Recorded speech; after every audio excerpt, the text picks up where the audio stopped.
जी, students, हम जो cloud computing के कोर्स में infrastructure as service, platform as service, software as service का जिक्र बारहा कर चुके हुए हैं। हमने ये भी देखा है कि ये इम्प्लीमेंट कैसे होते हैं। हमने ये भी देखा है कि क्लाउड प्रोवाइडर जो है उसको क्या क्या कुछ करना पड़ता है, क्या कुछ इसका जो क्लाउड का सेटअप जो है बनाने के लिए, और इन सब में जो है वो किस तरह से आर्किटेक्ट करता है इन सारी सर्विसेज को। आइए अब हम जो है इस मॉड्यूल से और ऑनवर्ड अगले 2 मॉड्यूल में भी एक तरह से हम रिवीजन भी करेंगे। दूसरा, जो अभी तक हम पढ़ चुके हैं, हम एक तरह से उसको हम कंक्लूड भी करेंगे इन अगले आने वाले मॉड्यूल्स में।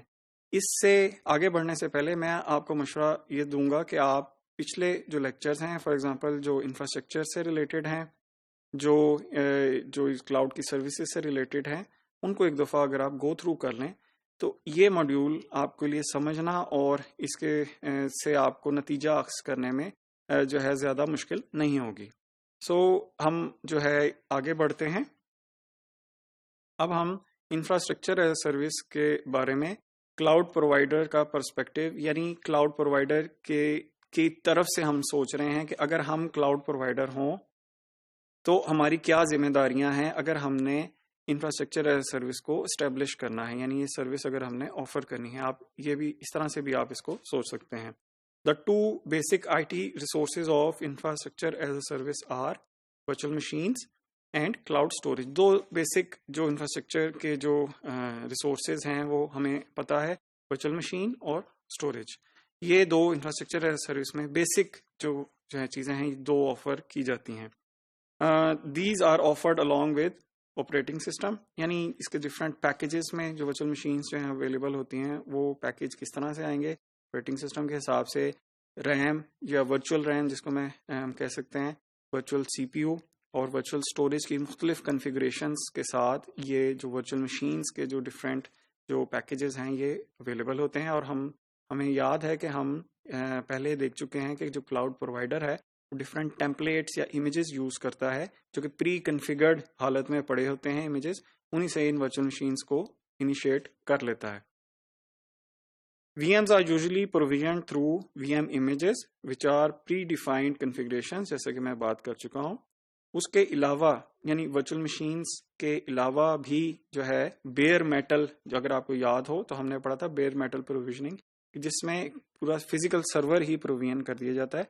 ये स्पेशल हालात में यानी कैपेबल जो सर्वर्स हैं हम उनकी बात कर रहे हैं। तो वो एडमिनिस्ट्रेटिव एक्सेस के साथ वो भी जो है वो किया जा सकता है अगर cloud provider infrastructure as service में जो बेयर मेटल प्रोविजनिंग है उसको भी इंक्लूड करना चाहे तो। फिर स्नैपशॉट्स हैं वर्चुअल मशीन्स के। स्नैपशॉट क्या है कि एक चलती हुई एक ऑन हालत में जिसपे वर्चुअल मशीन जिसके ऊपर डेटा प्रोसेस हो रहा है और सॉफ्टवेयर जो इंस्टॉल्ड हैं उसकी एक तस्वीर या स्नैपशॉट जो है उसकी एक लेके सेव कर ली जाए। ये स्नैपशॉट जो है ये काम आ सकती है कि इससे वर्चुअल मशीन अगर क्रैश कर जाती है तो करीब तरीन जो रिसेंट जो स्नैपशॉट था उससे हम जो वर्चुअल मशीन है उसको दोबारा से इनिशिएट करके हम तकरीबन उस टाइम तक हालत तक ले आते हैं इस वर्चुअल मशीन को जब वो क्रैश हुई थी। सो फेल ओवर सिस्टम में भी ये बड़ा इंपॉर्टेंट जो कंपोनेंट होता है। दूसरा, इसके साथ साथ अगर रेप्लिकेशन करनी पड़ती है तो स्नैपशॉट से भी जो है रेप्लिका जो है वर्चुअल मशीन के वो जनरेट हो सकते हैं। A cloud may be provisioned through multiple data centers. जी हाँ, हम ये कंसिडर कर सकते हैं कि एक जो प्रोवाइडर है उसके जो अंडर या उसके पास जो है मुख्तलिफ एक से ज़्यादा डेटा सेंटर्स हैं और वो मुख्तलिफ जो जोग्राफिकल लोकेशंस हैं उसके ऊपर वो फिजिकली जो है वो एग्जिस्ट कर रहे हैं। And connected through high speed networking, और ये आपस में बहुत तेज़ जो है नेटवर्क जो है उसके थ्रू ये कनेक्टेड है। तो जो इंफ्रास्ट्रक्चर सर्विस है उसमें जो क्रॉस जो डेटा सेंटर है उसमें भी उससे भी रिसोर्सेज जो हैं वो दिए जा सकते हैं। मसलन कुछ वर्चुअल मशीन जो हैं वो एक डेटा सेंटर में, कुछ वर्चुअल मशीन दूसरे डेटा सेंटर से भी प्रोविजन की जा सकती हैं। VLANs and network access control are used to isolate a networked set of VMs. और अगर वर्चुअल मशीन्स मसलन एक सेट है वर्चुअल मशीन्स का, एक ऑर्गेनाइजेशन ने जो है वो एक्वायर किया है, तो उन वर्चुअल मशीन्स को आइसोलेट करने के लिए क्या यूज होंगी टेक्नोलॉजीज? जी हाँ, VLAN और दूसरी क्या है नेटवर्क एक्सेस कंट्रोल। तो ये दो जो टेक्नोलॉजीज हैं ये हमें याद है कि ये यूज होती हैं कि जो एक रिसोर्सेज हैं आईटी रिसोर्सेज उनको जो दूसरे जो रिसोर्सेज हैं उनसे आइसोलेट करने के लिए नेटवर्क के थ्रू। सो ये जो नेटवर्क पैरामीटर है जनरेट किया करना है ये जो है ये भी करना, यानी ये जो इम्प्लीमेंटेशन है इस चीज की ये होनी भी जरूरी है। फिर आगे चलें तो क्लाउड रिसोर्स पूल्स जो हैं वो जनरेट करने चाहिए हैं। Cloud resource pools and resource management systems can be use for to provide scalability. Scalability यानी हमने इंफ्रास्ट्रक्चर सर्विस ले डाउन कर दी, हमने वर्चुअल मशीन्स को जो है इमेजेस से इनिशिएट कर लिया, हमने स्नैपशॉट से रेप्लिकेट कर लिया उनको, हमने जो है नेटवर्क जो पैरामीटर है वो डिफाइन करके हमने उनको आइसोलेट कर लिया। लेकिन जब उन पर वर्कलोड इंक्रीज होगा तो हमें उसको स्केलेबिलिटी भी प्रोवाइड करनी पड़ेगी। स्केलेबिलिटी यानी जो एक्स्ट्रा रिसोर्सेज हैं उसको हमें देने पड़ेंगे वर्चुअल मशीन को। वो कहाँ से आएंगे? वो रिसोर्स पूल से, और रिसोर्स मैनेजमेंट सिस्टम जो है इसको वो जनरेट करेगा। ये रिसोर्स पूल्स और जो मैनेजमेंट सिस्टम है ये हम पहले मॉड्यूल्स में डिस्कस कर चुके हैं जब हमने आर्किटेक्चर्स पढ़े थे। Replication is use to ensure high availability and forming a fail over system, जो कि हम फेल ओवर सिस्टम जब हमने पढ़ा था हमने ये डिस्कस कर लिया था। Multipath resource access architecture is use to provide reliability.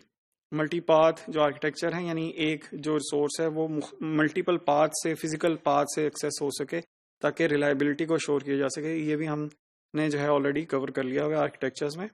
Resource reservation architecture is used for provisioning of dedicated IT resources.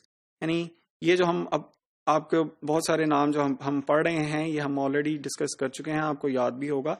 अब हम इसको एक्चुअली कंक्लूड कर रहे हैं कि एक सर्विस अगर आपने डिप्लॉय करनी है तो उसमें आपको क्या क्या जो आर्किटेक्चर्स हैं उनकी जरूरत पड़ेगी।